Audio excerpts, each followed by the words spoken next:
out of federal politics, and the Prime Minister has put forward a health deal designed to keep the state premiers happy. But not everyone's supporting Julia Gillard's new plan. ABC sources say that in Cabinet, Kevin Rudd opposed the watered-down version of the agreement he made when he was Prime Minister.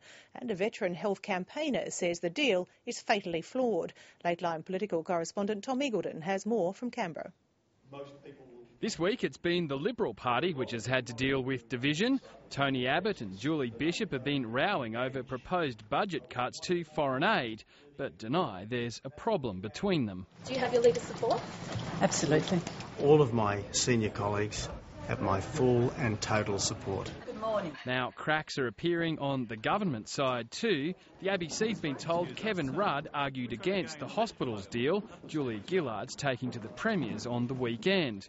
Her deal replaces the one he struck last year with a majority of premiers, but she says it's fairly similar. The new dollars flowing to states and territories under the proposal I've put to you today is basically the same as the new dollars that would have flowed under the agreement struck last year. What's different is the level of control the government's demanding in return for the extra dollars. Without the takeover, Julia Gillard's resorting to other means to achieve key goals like price efficiency.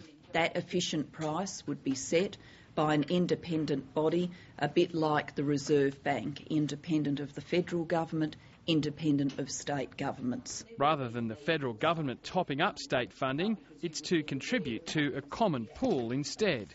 You will be able to see very clearly money in, money out from the federal government and from state and territory governments.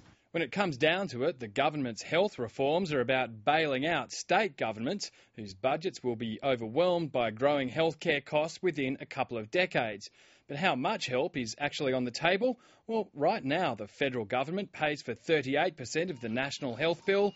Under the new plan, that'll go up to 40% in 10 years' time.